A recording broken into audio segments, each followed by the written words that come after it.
शेती करून जर उदरनिर्वाहाचं साधन असेल आणि ते साधन जरी हिरावून घेत असतील, ठीक आहे, पैसे देतील, 10 लाख रुपये ज्याचा गुंठा जात असेल त्याला 20 लाख 30 लाख रुपये देतील. पण त्या 30 लाखामध्ये त्यांनी त्यांचं आयुष्य व्यतीत करायचं का? शिवसेना ज्यावेळी रस्त्यावर उतरणार त्यावेळी आम्ही अजिबात घाई करणार नाही. पालकमंत्र्यांच्या घरावर मोर्चा काढला पाहिजे, पण हा मोर्चा काढून प्रश्न सुटेल का? सरकार इतकं निर्लज्ज झालेलं आहे. ईव्हीएम नावाचं एक छान अस्त्र जर यांना सापडलं नसतं तरी हे सरकार कधी अस्तित्वात नसतं. एकनाथ शिंदे हे जर ऑस्कर अवॉर्ड विनर आहेत, त्यांच्यासारखी ऍक्टिंग कोणच करत नाही असं माझं ठाम म्हणणं आहे पहिल्यापासून. या आंबेडकरांना किमान स्वतःची जनाची नाही तर मनाचं तरी लाज वाटली पाहिजे. ज्या महानगरपालिकेमध्ये आता व्यासपीठावर बसणारे सगळे अफगाणिस्तानमध्ये निम्मा अफगाणिस्तान तिथं भरलेलं आहे, गुन्हेगारी प्रवृत्तीचे नगरसेवक झाले. अशी अनपढ आणि गवार महानगरपालिकेत ह्या राज्य शासनाच्या पक्षाच्या माध्यमातून नगरसेवका निवडून आले. चांगल्या सावलीतून आपण गोव्याला जाऊ शकतो. मग पुन्हा असा ट्रॅक सापशिडी सारखा का? तर त्या सापशिडीवर भोसले साहेब हे सगळे साप लपून बसलेले आहेत, आपल्याला फक्त आकडा टाकायला लावतात. ईश्वर ह्या सरकारला चांगली सद्बुद्धी देव इतके व्यासपीठात प्रार्थना करतो. महाराष्ट्र राज्यामध्ये सद्य परिस्थितीमध्ये ज्या पद्धतीचा आता उकाडा सुरू आहे, कोल्हापूर शहर कधी 41-42 डिग्री सेंटीग्रेडला नव्हतं, पण आजचा उकाडा कालचा उकाडा या पद्धतीने गेला. याला कारण काय? शक्तीपीठ महामार्गाच्या माध्यमातून वृक्षतोड किती झाली आणि किती होणार याचा सखोल अभ्यास, सखोल चौकशी करणं गरजेचं. मुंबई महानगरपालिकेमध्ये जर एखादी त्यांच्या एरियामध्ये जर एखादी नवीन बिल्डिंग बांधायची असेल, समजा जर 20,000 स्क्वेअर फूट जागा असेल, नवी मुंबई असो किंवा जुनी मुंबई असो, तर त्या जागेमध्ये बिल्डिंग बांधताना टर्म कंडिशन पहिली एक असते की आजूबाजूला तुम्ही झाडे किती लावणार आणि ते झाडे खरोखर लावलेले आहे का याची शहानिशा केल्याशिवाय त्यांना एनओसी किंवा त्यांना विक्रीची परवानगी कधी महानगरपालिकेचे आयुक्त देत नाही. हे सांगण्यामागचं तात्पर्य काय? कोल्हापूर जिल्ह्याच्या अंतर्गत जर रस्ते जात असतील आणि वृक्षतोड होत असेल तर भविष्यामध्ये उत्पन्न होणाऱ्या ह्या हिटिंगला, ह्या उन्हाळ्याला जबाबदारी सरकारच काय? मंत्री महोदय, आमदार असतील, या राज्य शासनाचे राज्यकर्ते कोणी असतील ते एसी मध्ये जाऊन बसतील तर, पण सर्वसामान्य पत्र्याच्या शेडमध्ये राहणाऱ्या शेतकऱ्यांना काय करायचं आणि ते काय करणार नेमकं? ज्यांचं जमिनीवरच पोट आहे, शेती करून जर उदरनिर्वाहाचं साधन असेल आणि ते साधन जरी हिरावून घेत असतील, ठीक आहे, पैसे देतील, 10 लाख रुपये ज्याचा गुंठा जात असेल त्याला 20 लाख 30 लाख रुपये देतील. पण त्या 30 लाखामध्ये त्यांनी त्यांचं आयुष्य व्यतीत करायचं का? असे बरेचसे प्रश्न आपल्या मनामध्ये आहेत. महाराष्ट्र राज्याच्या ह्या जिथून हा रस्ता जातो त्या सर्वांना हा एकच प्रश्न पडलेला आहे. माझी विनंती राहील सर्वांनाच, संभाजी भोकरेंनी एक चांगला शब्द वापरला होता, शिवसेना ज्यावेळी रस्त्यावर उतरणार त्यावेळी आम्ही अजिबात घाई करणार नाही. प्रकाश पटेल देखील चांगले म्हणले की पालकमंत्र्यांच्या घरावर मोर्चा काढला पाहिजे, पण हा मोर्चा काढून प्रश्न सुटेल का?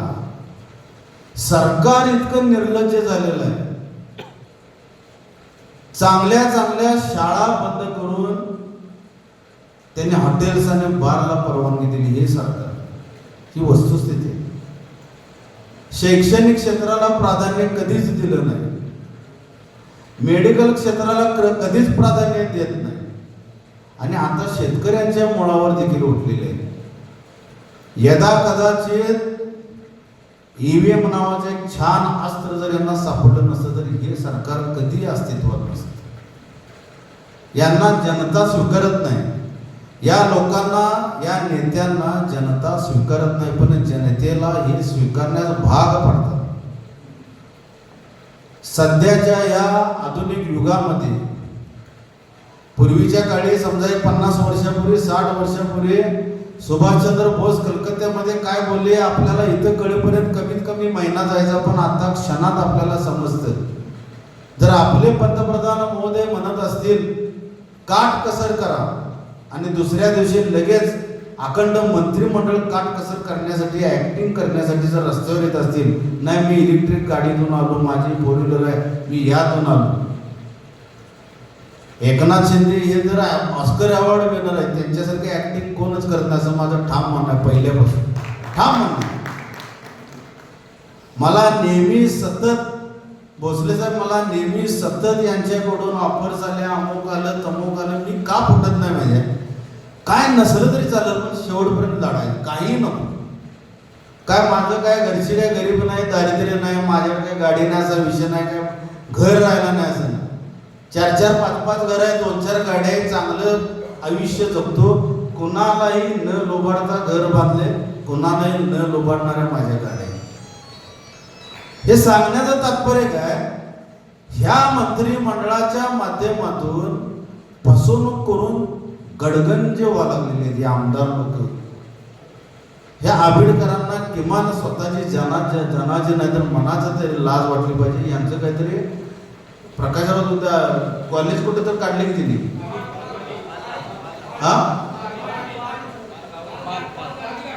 हा काय असं समजते काहीतरी. तर तिथं देखील त्या जंगलातून वाट काढली, जंगलातून वाट काढत तिथंपर्यंत हे पोचले. कॉलेजसाठी त्यांनी शेकडो वृक्षतोड करतात असं समजतं मला. म्हणजे यांना नेमकं काय हवंय काय कळायलाच मार्ग नाही. शक्तीपीठ महामार्ग साधा एक जोक म्हणून मी विचारतो व्यासपीठावर समोर उपस्थितांना, माणूस जर गोव्याला का जातो, काय काम आहे यांचं गोव्याला. मी मागच्या वेळी तिला प्रश्न विचारला होता, गोव्याला तुमचं नेमकं काम काय. व्यासपीठावर बोलू शकत नाही, पण आपल्या आपल्या प्रत्येकाच्या मनामध्ये अंतर्गत प्रश्न आणि प्रश्नाचं उत्तर पण मिळालं, गोव्याला यांचं काम काय. मग शेतकऱ्यांना वेठी धरून गोव्याला जाण्याचा अट्टहास कशासाठी. एक तर कोल्हापूर महानगरपालिकेच्या माध्यमातून यांनी सत्ता स्थापन केली, ज्या महानगरपालिकेमध्ये आता व्यासपीठावर बसणारे सगळे अफगाणिस्तान मध्ये निम्मा अफगाणिस्तान तिथं भरलेला आहे. गुन्हेगारी प्रवृत्तीचे नगरसेवक झाले. पहिल्या दिवसापासून ते आताच्या क्षणापर्यंत सभागृहामध्ये भांडण होतं. कोल्हापूर शहर कोल्हापूर जिल्हा उघड्या डोळ्यानं हे पाहतं की हा कुस्तीचा आकडा आहे की ही कोल्हापूर महानगरपालिका. सुनील मोदी साहेबांनी काम केलं, उत्तरेतही काम करतात. मी देखील 4 वर्ष 20 वर्ष काम केलं सभागृहामध्ये. आमच्या काळामध्ये विरोधी पार्टी बरोबर आम्ही भांडू, पण शाब्दिक वैचारिक परिपक्वतेनं आमचं भांडण असायचं, जनतेच्या हितासाठी भांडण असायचं. तर हे भांडण आता त्या म्हणजे थोडासा विषयाला विषयांना पण ही सत्यता आहे. म्हणजे हे सरकार वेगवेगळ्या लोकांना त्या खुर्चीवर बसून नेमकं त्यांना काय मिळालं हवं, ज्या लोकांना मोदी साहेब वाचता येत नाही अशी लोक जर स्थायी समिती सभापती व्हा लागले महापौर व्हा लागले, तर उत्तरेताई तुम्ही आम्ही घरी बसलेलं पाहिजे.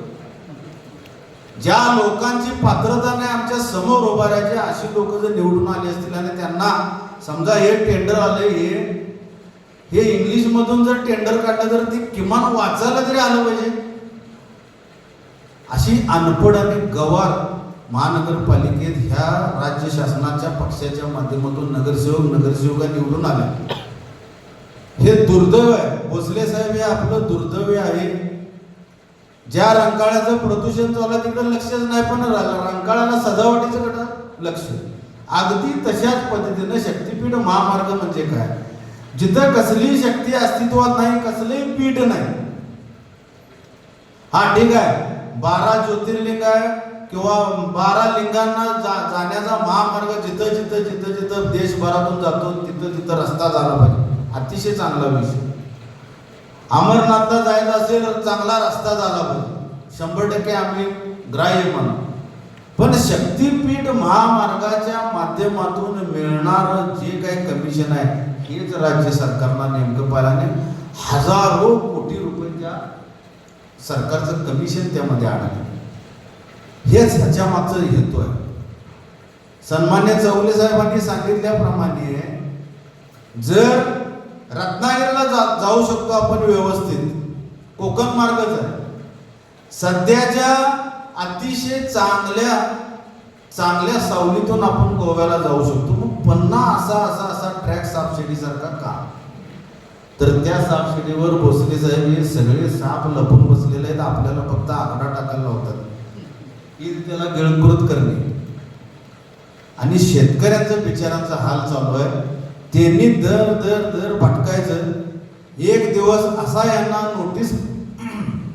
नोटीसच्या माध्यमातून येणार की आपली शेती उद्या आम्ही काढून घेतो, याचा मोबदला तुम्ही कलेक्टर ऑफिस मधून घ्या. 10 लाखाच्या शेतीला 40 लाख रुपये उद्या घेऊन जा, असं फरमान निघणार. याला फरमान म्हणायचं, याला आदेश म्हणायचा, याला प्रामाणिकपणाचं काम म्हणायचं नाही. वरून आदेश येणार, काही कारण सांगायचं नाही, कंपाऊंड टाका. त्यावेळी आपण काही करू शकणार नाही. माझं तर असं ठाम म्हणणं आहे, शिवसेना हा एकमेव महाराष्ट्र राज्याचा पक्ष आहे की हा शेतकऱ्यांना 100% न्याय मिळवून देणार. 100% पण ताकदीनं सगळेजण सर आपण बाहेर पडणं गरजेचं आहे. भले कोल्हापूर वासियांचा फारसा शहरवासियांचा आमचा संबंध येत नाही इथे, पण जरी संबंध येत नसला तरी शेतकरी बांधवांना वाचवण्यासाठी कोल्हापूर शहरातल्या शिवसैनिकांनी तुटून पडलं पाहिजे. ह्या राज्य शासनाला जाग आलीच पाहिजे. या राज्यकर्त्यांचं जे चुकीचं वक्तृत्व आहे, युग पुरुषांचं, राष्ट्रपुरुषांचं ज्या पद्धतीने बदनामी करत सुटलेले, कोण ना कोण तर प्रवक्ता येतो छत्रपती शिवाजी महाराजांच्या बद्दल बोलतो, कोणतरी बागेश्वर धाम मधला कोणतरी महाराज येतात, ते काहीतरी गरळ ओकून जातात. म्हणजे काय नेमकं यांना काय साध्य करायचं आहे? ज्या छत्रपतींनी 18 पगडजाती 12 बलुतेदारांना एकत्रित करून स्वराज्याची स्थापना केली होती, त्या स्वराज्याचं रक्षण करण्यापेक्षा हे भक्षण करतात, असा माझा या व्यासपीठात ठाम आरोप आहे. येणाऱ्या शक्तीपीठ महामार्गासाठी ज्या घटना कराव्या लागतील, ज्यावेळी रस्त्यावर उतरावं लागेल, त्यावेळी शिवसेनेचा जिल्हा प्रमुख या नात्यानं सर्व शिवसैनिक व आपले पदाधिकारी घेऊन 100% आम्ही ताकदीनं उतरू, एवढा आपल्याला आश्वासित करतो. ईश्वर ह्या सरकारला चांगली सद्बुद्धी देवो, इतके व्यासपीठात प्रार्थना करतो आणि थांबतो. जय हिंद, जय महाराष्ट्र. आविष्कार इन्फ्रा तुम्हाला देत आहे विविध लोकेशन्सवर NA प्लॉट्स आणि प्राईम फ्लॅट्सचे प्रोजेक्ट्स. नंदिनी जाधव नगर, शांत निवांत कोल्हापुरात घर म्हणजेच नंदिनी जाधव नगर. मल्हार रामगिरी, तुमच्या स्वप्नातील बंगल्याची पहिली पायरी. मल्हार रामगिरी हातकणंगले. पॅनोरमा हिल्स आंबा, सह्याद्रीच्या कुशीत निसर्गाच्या सानिध्यात तुमचं स्वतःचं फार्म हाऊस. पद्मविरा सिटी जयसिंगपूर, एक आधुनिक लाईफस्टाईल देणारा 1 and 2 BHK होम्सचा प्रोजेक्ट.